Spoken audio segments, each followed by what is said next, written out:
Bom dia, igreja querida. Tudo na paz?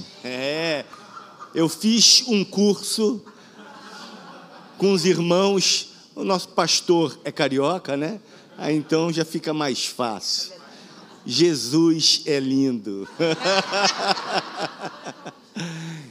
Estamos muito felizes de estar aqui com vocês nessa manhã. Verdade.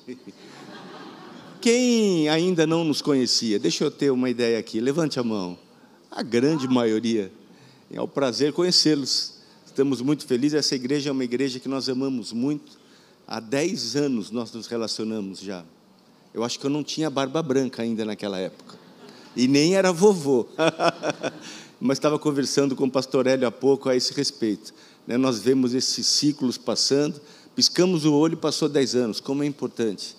Tudo aquilo que a gente semeia, a gente colhe. E nós estamos colhendo aqui uma semeadura em amor. O relacionamento com essa igreja foi feito nesse amor, no amor de Jesus. E através desse relacionamento, nós já estivemos aqui 2 vezes no encontro de casais, e foi precioso demais. Fizemos irmãos, amigos, pessoas que nos realizamos, e estivemos há pouco tempo atrás juntos no retiro de pastores. Foi tão bom, é muito bom. E eu quero que vocês sejam abençoados nessa manhã, pela vida dessa linda e amada esposa, dessa mulher de Deus. Agora de manhã ela vai estar na condução, e eu queria que você estendesse sua mão em direção a ela. Pai, nós queremos agradecer ao Senhor. Obrigado por essa manhã, onde estamos na Tua casa, cultuando ao Senhor, adorando ao Senhor. Obrigado, Pai, porque aqui nós temos descoberto tantas facetas desse amor, através de relacionamentos extraordinários. Obrigado por cada momento em que o Senhor nos permite estarmos juntos. E nessa manhã, Pai, enquanto a Tua serva estiver abrindo a sua boca, que o Senhor esteja falando através dos lábios dela. Nós queremos compartilhar um pouco dessa história, daquilo que o Senhor tem construído em nossa casa, em nossa família. Somos gratos ao Senhor por isso. Usa a vida da Marta. É o que eu te peço e oro em nome de Jesus. Amém. Amém, queridos. Bom dia, queridos. Eu gostaria de convidar vocês a entrar numa jornada comigo. Por quê? Porque nós precisamos, eu queria que vocês me entendessem do começo para saber como que foi que eu cheguei. Ao fim, ainda estou numa caminhada. Pastor João, tudo bem? Para continuar nessa jornada. E, primeiramente, eu queria ler um texto com vocês, que é um texto bem difícil, mas que vai chamar a minha e a sua atenção. Eu vou ler primeiro, depois eu passo a referência para vocês do que esse texto quer dizer. A palavra de Deus diz assim: nos últimos dias, e eu creio que nós estamos vivendo os últimos dias, porque tudo aponta para isso. Nos últimos dias haverão tempos muito difíceis, porque as pessoas só amarão a si mesmas e ao dinheiro. Serão arrogantes, orgulhosas, zombarão de Deus e desobedecerão a seus pais e serão ingratas e profanas. Não terão afeição e nem perdoarão. Caluniarão outros e não terão autocontrole. Serão cruéis e odiarão o que é bom. Trairão os amigos, serão imprudentes e cheias de si e amarão os prazeres em vez de amar a Deus. Serão religiosas apenas na aparência, mas rejeitarão o poder capaz de lhe dar a verdadeira devoção. Fiquem longe de pessoas assim. Por que eu estou lendo esse texto que está em 2 Timóteo, capítulo 3, versículo 1? Por que eu estou lendo esse texto? Porque, infelizmente, nós vemos esta realidade muito presente nos dias de hoje. E o Senhor nos chama a atenção desse texto para quê? Para que nós fiquemos longe dessas pessoas. Numa outra tradução diz que as pessoas, elas serão egoístas e elas não darão atenção às suas famílias. E aqui nós estamos num congresso de família falando exatamente sobre a família, sobre a importância de nós olharmos a nossa família e termos a importância da nossa família mais do que qualquer outra coisa, até mesmo mais do que os nossos próprios desejos humanos. E isso é um desafio, amados. A cada dia é um desafio. Mas o Senhor está nos chamando, porque muitos aqui têm filhos pequenos, filhos adolescentes, e hoje eu vou mostrar minha família, filhos adultos. Depois eu mostro, bem no final.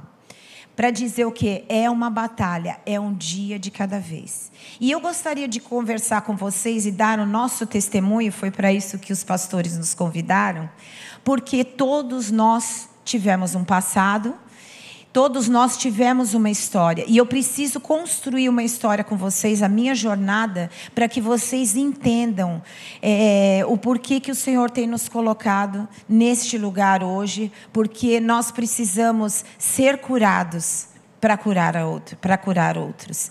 O milagre do Senhor não é só para mim, é para todos nós. Mas essa cura, ela precisa tocar o nosso coração, para que nós tenhamos autoridade para outros. Primeiro eu quero contar para vocês sobre a minha vida como filha. Eu vim de um lar cristão, um lar católico cristão, e minha mãe até então devota, meu pai era um pouco aqui, um pouco ali, mas eu tinha uma relação muito difícil com a minha mãe. E o meu pai era uma pessoa muito dócil, era uma pessoa que ele me abraçava de todas as formas. Só que eu, sem perceber, eu entrei num lugar de idolatria. Eu idolatrei meu pai, é como se fosse Deus no céu, meu pai na terra e mais ninguém. Até que um dia, meu pai me decepcionou. Ele teve uma relação extraconjugal e aquilo me feriu de uma tal forma, que eu não soube, eu não tinha Jesus como eu tenho hoje, e aquilo me feriu de um jeito que tudo o que meu pai me ensinou na caminhada dele, para eu não fazer, eu fiz. Eu comecei a beber demais, eu comecei a usar drogas. Por quê? Porque eu queria ferir o coração do meu pai. Como que ele podia fazer o que ele fez comigo? Eu nem pensei em minha mãe, não pensei em nada. E aquilo eu deixei, eu permiti. E não tive ninguém que me instruísse naquela época. Mas eu permiti que uma ferida, que uma mágoa, que um ódio tomasse conta do meu coração. E aquele ódio me levou a ter uma vida de autodestruição. 6 meses depois, meu pai morre num acidente fatal. E aí, ali eu fiquei numa confusão de mente, porque eu amava ele, mas eu não conseguia mais amá-lo, porque eu tinha ódio dele. Era uma mistura de ódio e amor. E aquilo, na morte dele, eu comecei mais ainda num jogo de autodestruição.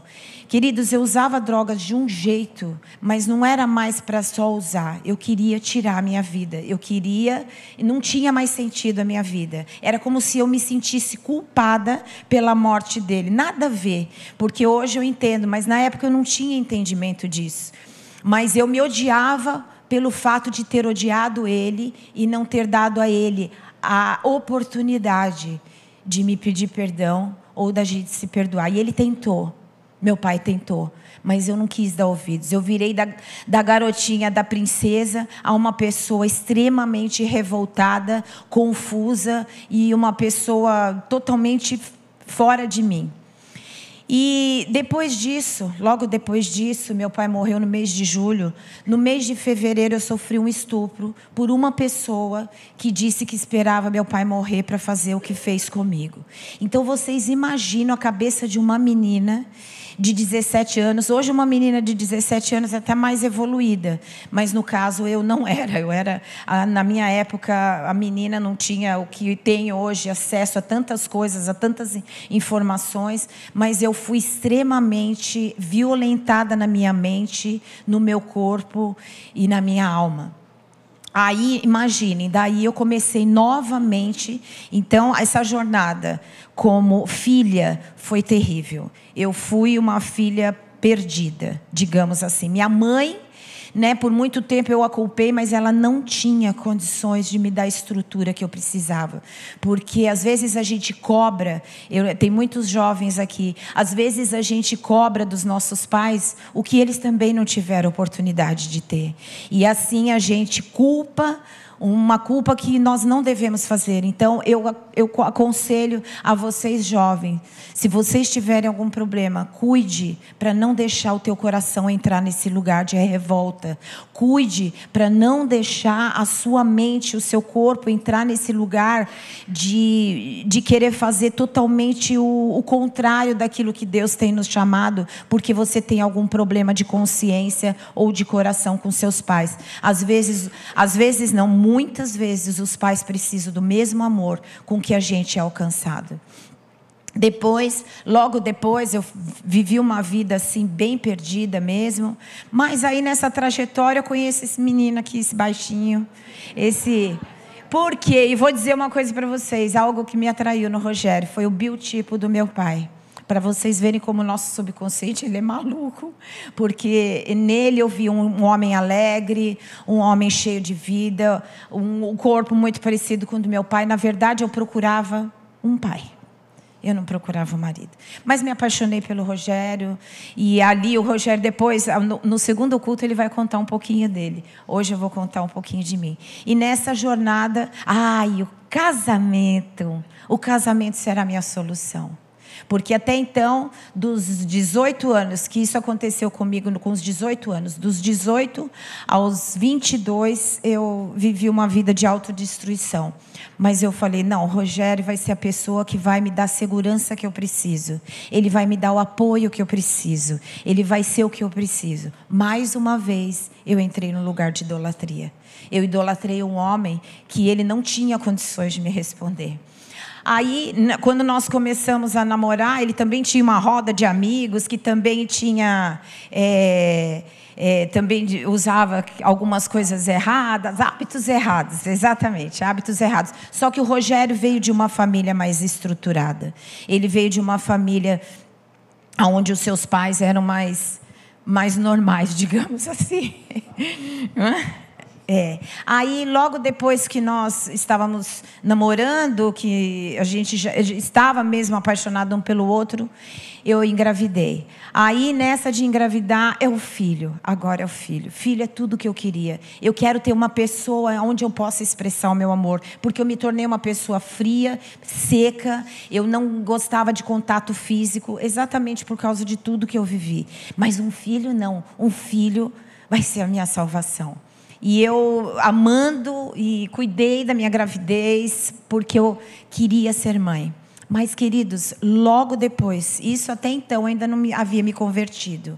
Logo depois de eu me tornar mãe, quando meu filho estava por volta de 7 meses, nós já começamos a ter uma briga, eu e o Rogério, porque eu acabei transferindo alguns sentimentos que eu tinha pelo meu pai. É como se o amor, para mim, ele não fosse um sentimento verdadeiro. Eu não sei se vocês conseguem entender o que eu estou expressando. É como se o amor fosse, assim, uma dor. Era um sentimento muito parecido com a dor. É como se eu não merecesse ser amada e não merecesse amar. Por quê? Tudo por causa daquilo que nasceu no meu coração, por causa do meu pai. Enfim, quando meu filho tinha por volta de 8 meses, o diabo começou a soprar no meu ouvido. Você não tem condições de ser mãe, porque você não teve condições de ser filha. Porque você olha como o seu pai foi, olha em que situação que o seu coração estava e como você tratou seu pai. Com isso, eu ouvi nitidamente a voz do diabo no meu ouvido. Foi a primeira vez que eu tive experiência. E aí eu comecei a ter medo. Ou então eu olhava para o meu filho e eu dizia assim, meu filho não merece ter a mãe que tinha. Olha os sentimentos, queridos, que quando você empresta o seu coração, eles são capazes de achar lugar na sua mente. E aquilo, eu comecei, aí eu e o Rogério, voltei a usar drogas, mesmo com meu filho pequeno. Eu voltei a usar droga, porque a droga era como se fosse um antídoto para eu não pensar.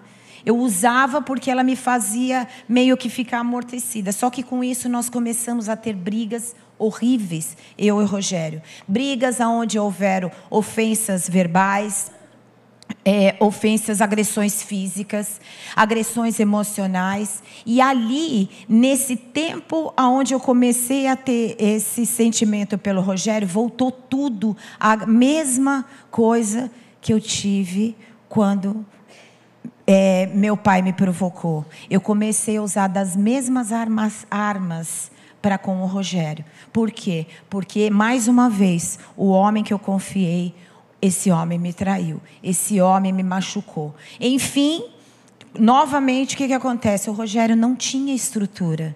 Porque o Rogério também não tinha o conhecimento, muito menos. A gente tinha uma religião, mas nós não mergulhamos em Jesus. E o Rogério não tinha estrutura nem emocional, física e muito menos espiritual para me ajudar. Conclusão, passou. Isso daqui era uma gangorra. A gente fazia assim no nosso casamento e depois aconteceu dessa gangorra eu engravidar de novo. Agora sim, o segundo filho vai me ajudar. Queridos, é muito fácil a gente colocar a responsabilidade em alguém das nossas frustrações e dos nossos medos. É muito fácil. Difícil é você sair disso. Enfim, tive meu segundo filho, Gustavo.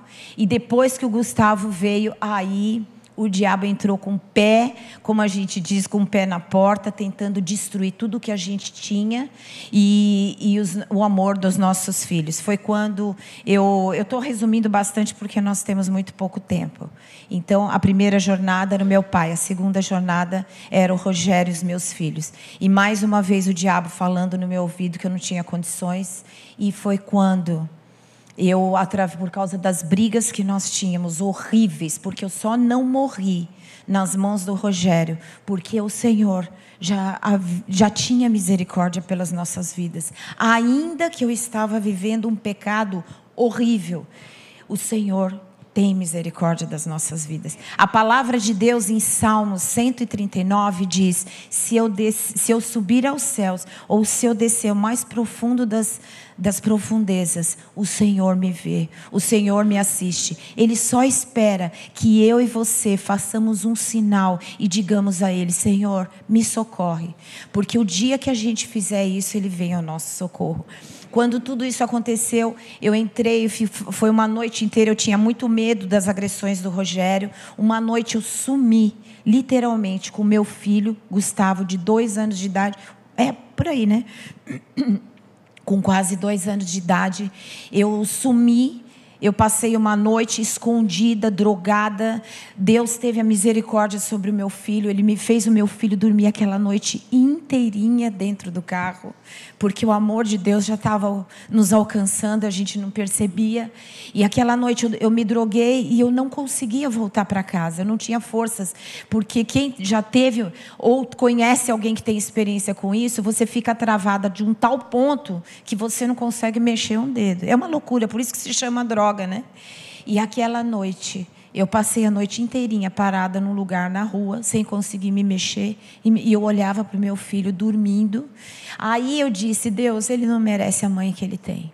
Enfim, voltei para casa, o Rogério, brigamos, ele me mandou embora, falou que ia tirar os meus filhos de mim, falou que não ia me deixar com nada. Enfim, ali a gente já estava, havia um grupo, desculpa o termo, queridos, mas um grupo de louco que foi convidado para participar de uma reunião de oração que nem o pastor sabia o que fazer com a gente, para vocês terem uma ideia de tão maluco que é. Então era louco de remédio, o outro de álcool, nós no caso de drogas, e a gente já tinha sido convidado por um amigo nosso que era bem pior que eu, para vocês terem uma ideia.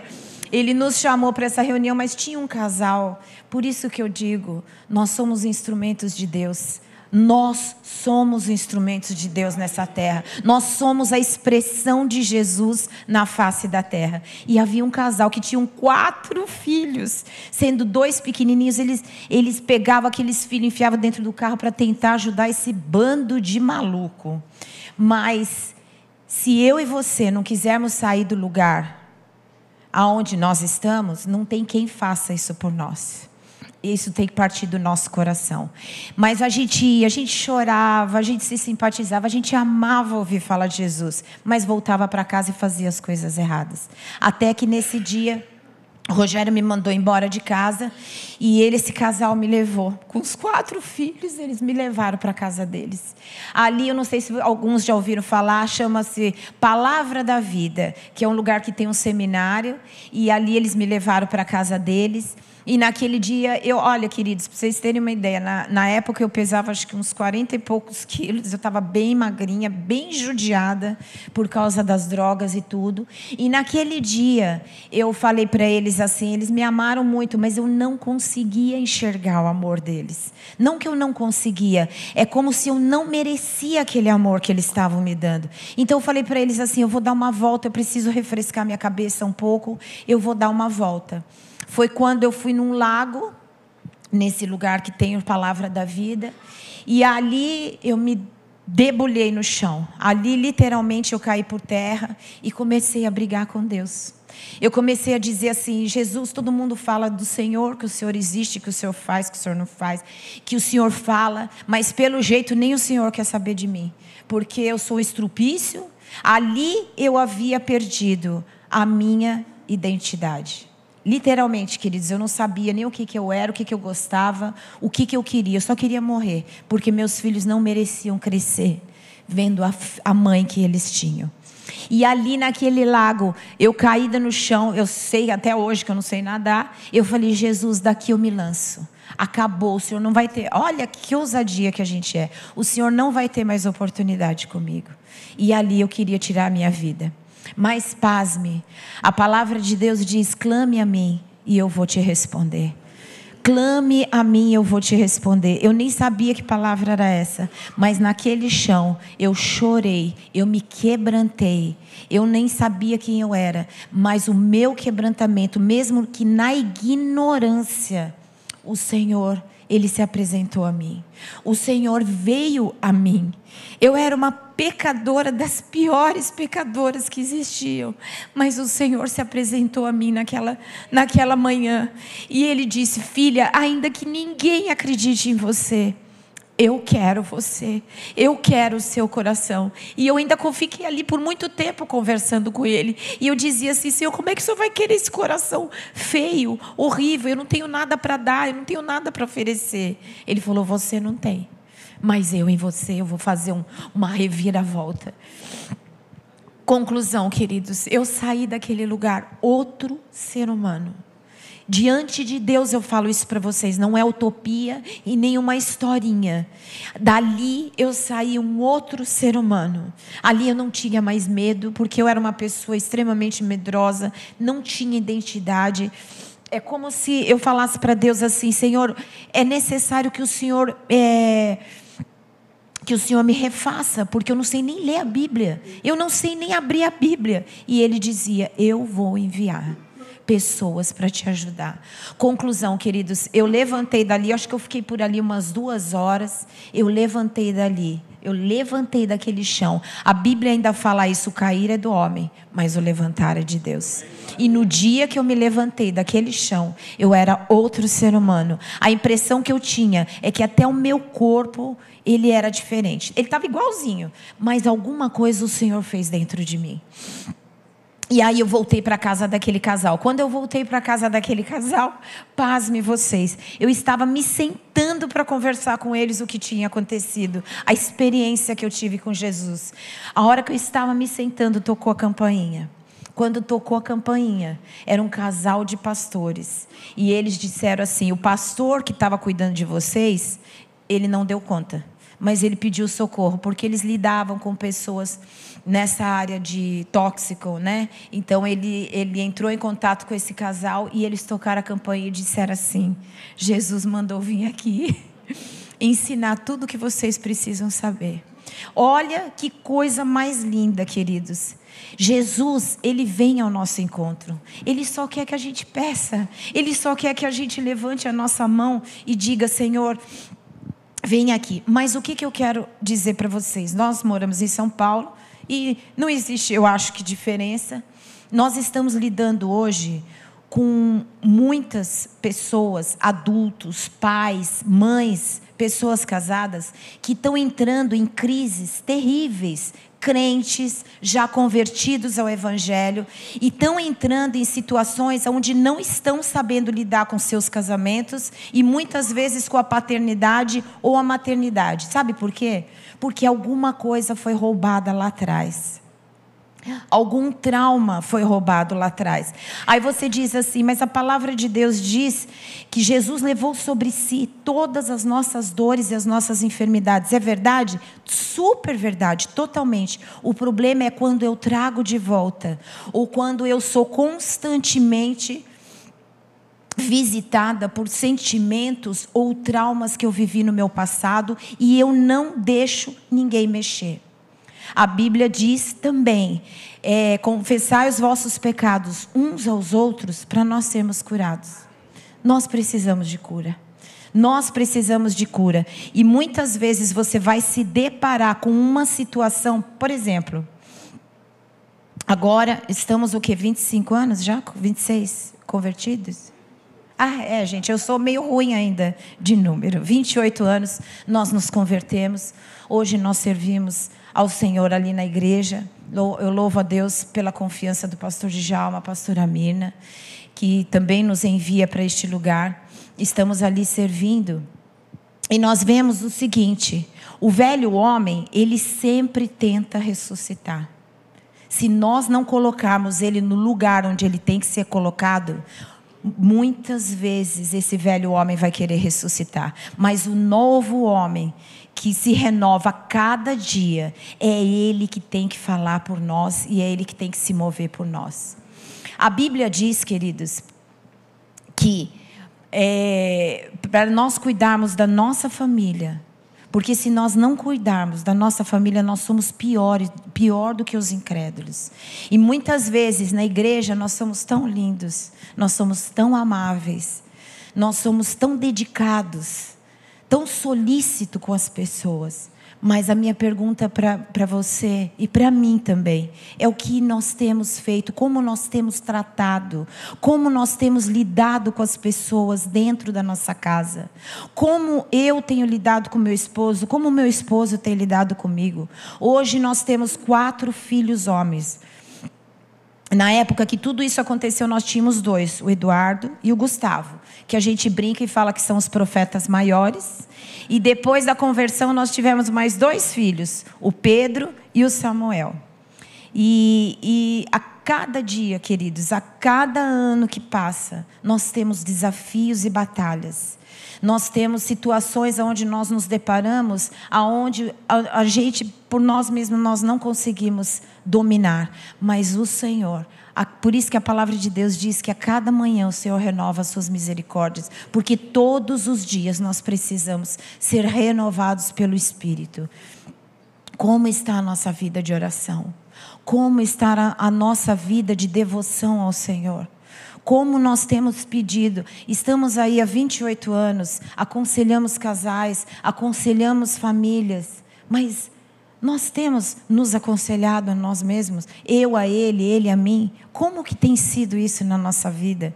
Quando o seu filho, porque hoje essa geração, só por Jesus, com tudo que eles têm ao dispor deles, será que eu tenho sabedoria suficiente? Não. Se a cada dia eu e você, nós não fomos renovando a nossa aliança com Jesus, se nós não fomos clamando a Jesus grandes coisas. Eu tive, no processo, quando eu estive ruim, eu tive uma vez que eu fiquei 10 dias trancada num quarto, praticamente, com 2 filhos pequenos em depressão. Eu sei muito bem o que é depressão.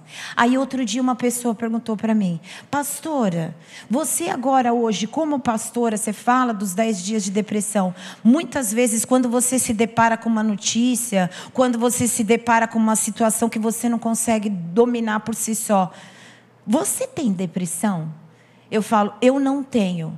Porque o Senhor me ensinou a ter domínio próprio e ter domínio nele. Mas se eu disser para vocês que esse sentimento não quer voltar, Ele quer, porque o diabo cutuca todo dia, gente. Ele quer nos fazer retroceder. Mas o Senhor, por isso que a palavra diz que a salvação, ela tem que ser desenvolvida a cada dia. Ela precisa, não adianta a gente achar, eu confessei Jesus hoje, eu aceitei Jesus no meu coração, eu estou caminhando uma vida, estou indo na igreja, dizimo, sou fiel. Mas é mais do que isso. É quando você está na sua casa, é quando ninguém está te espiando, é quando ninguém está te olhando. Qual tem sido a sua renovação espiritual com o Espírito de Deus? É Ele que fala, é Ele que ensina, é Ele que nos conduz à verdade. É o Espírito Santo de Deus que nos renova a cada manhã. Amados, o milagre não é só para mim, é para todos nós. Se você, ou até mesmo eu, nós temos sentimentos de medo, sentimentos de insegurança, sentimentos de até tirar a vida. Porque se vocês acham que isso não tem na igreja, eu vou dizer para vocês, vocês estão muito enganados. Existem pessoas que estão do seu lado, que estão vivendo situações onde nem eu e nem você imaginamos. E o Senhor conta comigo e com você para termos uma palavra, um sorriso, uma ação de Cristo. Porque nós somos pequenos cristos na terra. Deu? E eu quero dizer para vocês que o milagre não é só para mim, é para todos nós. Então clame ao Senhor pela tua vida. Se o meu e o seu casamento estão vivendo um momento, eu não estou sendo bem tratada, eu não estou sendo valorizada. Não coloque a sua esperança no seu cônjuge. Não coloque a sua esperança no seu filho. Filhos, não coloque todas as suas cartas em cima dos teus pais, mas clame ao Senhor, porque a palavra de Deus diz que o coração do rei está na palma das mãos de Deus. Quando Deus fala que o coração do rei está na palma das mãos de Deus, Ele fala sobre autoridade. A autoridade está nas mãos de Deus e Ele inclina para onde Ele quer.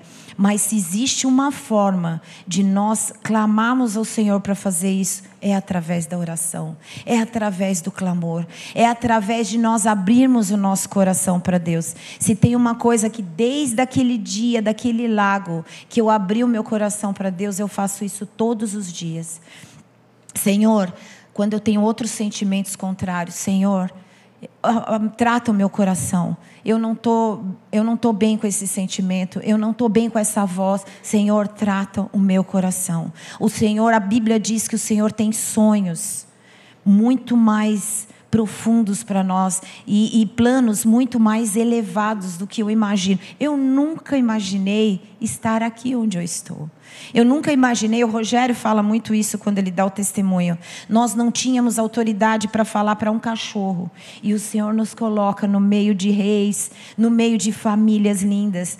O Senhor tem feito coisas lindas lá em São Paulo através de você dar atenção. Tem casal que vai lá contar para nós o motivo que eles querem para conseguir um divórcio. Então eles querem nos convencer. Eles querem tentar nos convencer o porquê que eles têm o direito de se divorciar. Aí nós falamos assim para eles, senta aqui um pouquinho. Deixa eu te contar uma historinha.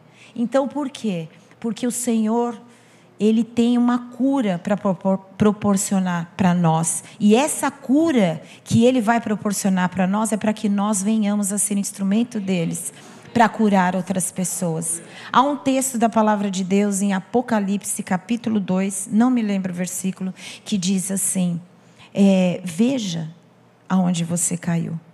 O teu amor está esfriando. O que está acontecendo? Você tem deixado as boas obras. O que está acontecendo com o seu coração? Se você caiu em algum lugar que te roubou essa paixão por Jesus, que te roubou essa dependência por Jesus, volta a esse lugar. Trata seu coração ali, porque eu quero fazer grandes coisas na sua vida. A Bíblia diz em Salmo 126, grandes coisas o Senhor tem para fazer. Por isso que eu e você estejamos alegres. Aí volto a falar para vocês do texto que eu li. Nos últimos dias haverão tempos muito difíceis. muito difíceis, aonde nós vamos olhar, as pessoas vão estar sem esperança, as pessoas não vão estar, o amor de muitos vai esfriar dentro da igreja, não é fora. O que eu e você precisamos fazer, Senhor? Eis-me aqui. O Senhor não me salvou e não me curou à toa. O Senhor me salvou e me curou para que eu seja uma voz do Senhor. Para quando eu tiver uma pessoa sem esperança, eu sentar 10 minutos do lado dela e poder, através da tua palavra, renovar as esperanças no coração dessa pessoa. Eu sei que foi bem rápido, eu encolhi bem o testemunho, porque ele é muito grande. E eu não estou aqui para contar os detalhes que Satanás fez na minha vida. Mas eu estou aqui para contar o milagre que Deus operou na minha vida e na minha casa. Porque maior é Ele do que aquilo que está no mundo. Amém, queridos?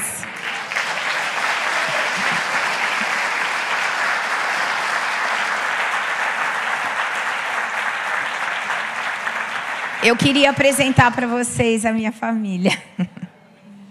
Essa é a minha família. Eduardo, o da ponta é o Eduardo, a Beatriz e o Vicente, que está na barriguinha dela.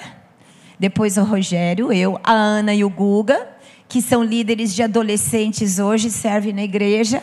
O Samuel e a Fernanda, a namorada do Samuel. Samuel, Pedro, Eduardo, todos servem na igreja. E, queridos, isso tudo, se tem um conselho que eu gostaria de dar para vocês, é o seguinte, como famílias. Não é por imposição que nós levamos os nossos filhos para a igreja, mas é pela paixão que Ele vê no nosso coração. Entre eu e Ele, se tem uma coisa que a gente tem, é paixão por Jesus Cristo. É paixão, é amor, é tudo. Porque paixão dura pouco, né? Amor é eterno. E é o amor que a gente tem por Jesus. Enfrentamos batalhas, sim. Olhem para essa família, é perfeita? Não. É longe. A gente está buscando a cada dia aconselhar os nossos filhos. Porque os nossos filhos vão ver Jesus em nós.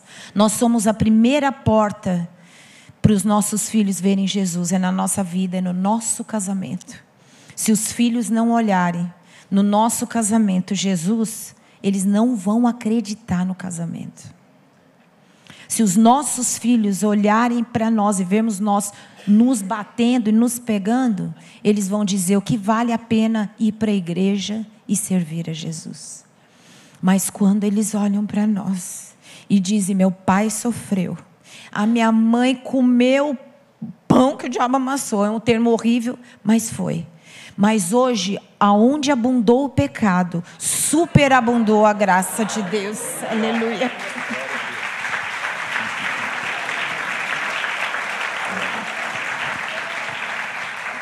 Glória a Deus. Viu que ela falou que eu sou lindão. Amados, família não vem pronta. Família se constrói. A cada dia, a cada dia. Essa aqui está pronta? Não. Está sendo construída. Erram? Opa! E como? Até eu erro, como diz o pastor Johnny. Até eu erro. Então, quando nós olhamos para isso, a gente fala, nós precisamos dele. Nós precisamos buscar na palavra, nós precisamos buscar nos princípios, nos valores que norteiam uma família, que norteiam a nossa casa. Família é o bem maior que nós temos. Quando o Senhor construiu lá no Éden, primeiro Ele fez o jardim. Plantou ali as plantas e as frutas mais maravilhosas e colocou ali no jardim o homem e a mulher. Então Ele construiu um ambiente. E esse ambiente era para que se relacionasse com Ele todos os dias. Mas quando o homem peca e se distancia e sai do propósito, aí a coisa fica ruim. A situação fica complicada. E a gente viu tudo o que aconteceu com Adão e Eva, com os filhos, por causa de um distanciamento de Deus. Mas a gente sempre viu Ele buscando novamente. Você vai ver ali em Gênesis, no capítulo 6, quando vem o dilúvio, e Noé é levantado com sua família, ele busca uma restauração através da família. Aí você vai ver em Gênesis 12, quando ele vem para Abraão e fala com Abraão ali no versículo 1 do capítulo 12, e fala, Abraão, sai da tua terra, da tua parentela. Ele traz instrução para ele traz uma direção. E Abraão poderia ter falado: arreda-te de mim, que papo é esse? Eu estou bem aqui. Mas ele se submeteu à direção de Deus. E quando ele se submete à direção de Deus, você vai ver ali no versículo 3, se eu não me engano, que é liberado: em ti, Abraão, serão benditas todas as famílias da terra. Então, essa liberação de bênção foi dada através do primeiro crente, Abraão. E nós temos isso, porque, gente, se a gente perde o emprego, complicado, né? Puxa, como é que eu vou sustentar a família? Roubaram o meu carro? Puxa vida, roubaram o meu carro. Nossa, perdi a minha casa. É verdade. Mas tudo isso a gente dá um jeito. Agora, quando você perde a família, aí você perdeu algo de valor. Por isso nós precisamos, louva a Deus por essa iniciativa dessa igreja. Amamos esse projeto de paixão. Amamos. Foi sempre um sonho poder construir. Amados, e nós construímos debaixo de choro, de oração, de luta no mundo espiritual, porque o diabo está aí. O ladrão está aí para matar, roubar e destruir. Roubar os sonhos, roubar o projeto, aquilo que Deus quer construir nas nossas vidas. Só que Jesus veio para que tenhamos vida e vida em abundância. E é isso que Ele tem para a sua família. É isso que Ele tem para a sua casa. Quando o pastor leu o Salmo 128, para mim esse salmo é o meu salmo rema, porque eu vejo isso na vida do meu pai. Meus pais são casados há 63 anos. E o meu pai nasceu num lar cristão. Meu pai, ele viveu. Meu pai foi evangelizado, a família do meu pai, os meus bisavós, pelos Wingren. Sabe quem eram os Wingren? Quem sabe? Foram os suecos que fundaram a Assembleia de Deus no Brasil. Lá no Amazonas, lá no Pará. Estavam lá na fazenda, lá no meio dos ribeirinhos. E eles foram lá e evangelizaram. Meu bisavô aceitou a Jesus e começou ali algo. Aí o meu avô, os filhos, eu tenho uma prima, a Ana não está aqui não, minha prima. Ela deve vir aí no outro. Uma prima minha, filha, uma irmã do meu pai. E os nossos pais receberam uma liberação. Mas em um determinado momento da vida, por causa de trabalho, meu pai se mudou, fez faculdade de medicina no Pará, vem para São Paulo, começa a vida com a minha mãe, que trouxe ela, casou com ela e veio para cá. E nessa construção, o evangelho em si não estava construído. Por quê? A Assembleia de Deus era muito rígida, muito rígida. Minha mãe gostava de batom, de cortar o cabelo, mas ela era uma católica, amava Deus. E não tinha estátuas, idolatrias, mas entre ficar num lugar que eu não posso fazer nada e num lugar que eu posso fazer alguma coisa, vamos ficar por aqui. E aí a gente levou uma relação com Jesus muito rasa. E essa relação rasa, ela não vai suportar quando vem as ondas bravias. Não é verdade? Quando a água sobe, quando a chuva desce, nós precisamos ser aqueles que ouvem a palavra e a praticam. E a quebra dessa continuidade promoveu um gap. E esse gap foi um distanciamento. Mas eu sei que orações foram liberadas. Orações foram liberadas naquela época. E aquilo fica validado no mundo espiritual. Só fica aguardando uma resposta, minha e sua. E quando essa resposta veio, Senhor, vem, eu quero que o Senhor seja Senhor da minha vida. Eu creio que Tu és o Salvador, e é somente em Ti. Quando isso aconteceu, uau! Aquela palavra lá de trás veio e se confirmou. E os meus pais puderam experimentar então, e eu declaro o Salmo 128 todos os dias. Bem-aventurado o homem que ama o Senhor. Comerá dos trabalhos das suas mãos, feliz serás e tudo te irá bem. Sua esposa no interior da sua casa será como videira frutífera, os seus filhos como o rebento da oliveira ao redor da mesa. Eis como será abençoado aquele que teme ao Senhor. Verá a prosperidade de Sião, o Senhor te abençoe todos os dias da tua vida, para que veja a prosperidade de Jerusalém. E veja os filhos dos teus filhos. Gente, ele roubou o microfone. Pastor, quando pega o microfone, só por Deus, viu? Amados, mas nós temos um horário e a gente vai cumprir. A Cris liberou. Eu gostaria de pedir que todos vocês agora baixassem as cabeças, colocassem a mão no coração. E eu gostaria de orar, né, por todos nós. Nós não vamos entrar na estatística de 2 Timóteo, capítulo 3, aonde nós seremos arrogantes. Não, isso não faz parte da nossa vida. Egoístas, isso não faz parte da nossa vida. O rei Davi faz uma oração: Senhor, vê se há em mim algum caminho mau e guia-me pelo caminho eterno. E eu gostaria de fazer uma oração agora por todos nós. Espírito Santo de Deus, você que é amigo, companheiro, fiel, você que nos leva a toda a verdade, que nos convence do pecado. Espírito Santo de Deus, aonde é que eu e o meu irmão precisamos mudar? Aonde que é que nós precisamos ser instrumentos do Senhor, a começar nas nossas vidas? Porque muitas vezes a gente fala de ser instrumento de Deus na vida de outros, mas a tua palavra diz que só é possível amarmos ao próximo se nós amarmos a nós mesmos. Senhor, e o Senhor nos amou primeiro, e o fato do Senhor ter nos amado primeiro, nós precisamos reconhecer esse amor, nós precisamos validar este amor todos os dias da nossa vida. Quando nós nos levantamos, quando nós caminhamos nesta terra, quando nós vamos adormecer, nós precisamos ser gratos a Ti.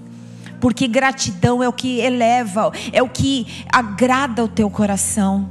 E a gratidão, Senhor, que todas as mulheres neste lugar, por mais difícil que seja o lar, Senhor, que as mulheres neste lugar agradeçam a Ti por ter uma família para cuidar, para ter uma família para alimentar, para ter uma família para aconselhar. Espírito de Deus, que dentro do nosso coração haja gratidão, haja fidelidade por aquilo que o Senhor nos deu. Se ainda há, Senhor, maridos com coração ainda comprometido, porque quando a nossa alma está comprometida, nós comprometemos o discernimento do Senhor. Espírito de Deus, se há aqui algum homem que ainda está fora dos teus caminhos, eu profetizo nessa manhã que através da oração dessa esposa, através do clamor do coração de uma esposa, esse homem vai se render para o Senhor. Espírito de Deus, se ainda existe em algum casamento alguma mulher amargosa, alguma mulher rixosa, alguma mulher que só murmura, Espírito de Deus, visite-a, que ela tenha uma experiência, Senhor, como eu tive contigo, porque Deus, a experiência não é só para mim, é para todos nós. Se nós clamarmos ao Senhor, o Senhor vem ao nosso encontro, o Senhor se mostra com a sua perfeição, com a sua cura, o Senhor se mostra, Deus, nas nossas vidas, com teu amor que nos constrange a cada momento. Espírito de Deus, que as mulheres tenham essa consciência, que elas têm o papel do Espírito Santo na vida da sua família, um papel que aconselha, que ensina, que conduz. Espírito Santo, se existe homens neste lugar que ainda não assumiram o lugar de sacerdócio, visita-os em nome de Jesus, que eles sejam sacerdotes do lar, conduzindo a sua família, levando a direção, Senhor, segundo o seu coração. Pai, se existem jovens, adolescentes neste lugar que estão vivendo dias difíceis de relacionamento dentro das suas casas, que eles possam ser visitados pelo Senhor, e que cada coração de cada adolescente, que eles saibam que eles são a voz do Senhor dentro da casa deles, que eles não esperem que seus pais mudem para eles mudarem, mas que o Senhor os visite, Senhor, e os façam ter palavras que saiam do teu coração para a vida deles, que eles não olhem, Senhor, muitas vezes a dureza do coração dos pais, mas que eles olhem, Senhor, porque talvez aqueles pais passaram por situações terríveis nas suas vidas, e eles precisam ser tocados pelo teu amor. Querido Deus, obrigada porque o Senhor instituiu a família. Ela é a cerejinha do Senhor, Pai, na terra. E hoje, Deus, as famílias, elas precisam ser referência de Ti, aqui, por onde quer que nós andemos, Senhor. A família é a estrutura de uma igreja. A família é a força de uma igreja. Espírito Santo, levanta-nos, Deus. Faça-nos olhar com os olhos espirituais para Ti. Ainda que estejamos passando, muitos de nós, pelo vale da sombra da morte, não temeremos, porque Tu estás conosco no vale, Tu estás conosco no deserto, mas Tu estás conosco na promessa que o Senhor fez para as nossas vidas. Que cada um de nós façamos a nossa parte, que a gente não espere que o outro faça primeiro, mas que cada um de nós seja o pioneiro, Senhor, em trazer as Tuas verdades, em trazer a Tua presença, a Tua arca dentro dos nossos lares. Obrigada, Jesus, pela salvação. É o maior presente que um ser humano pode receber, Deus. Obrigada, Jesus, porque o Senhor nos amou primeiro. A Tua palavra diz, Senhor, que antes mesmo da fundação do mundo, o Senhor já nos escolhia. O Senhor já sabia de cada um de nós. Isso é tremendo para nós pensarmos. A nossa mente não consegue dimensionar tamanho amor sobre as nossas vidas. Espírito de Deus, levanta esta igreja como luzeiro na terra, Senhor. Esta igreja que professa a Tua verdade. Esta igreja que profetiza, Senhor, tudo, a cura, a salvação, a libertação, Senhor.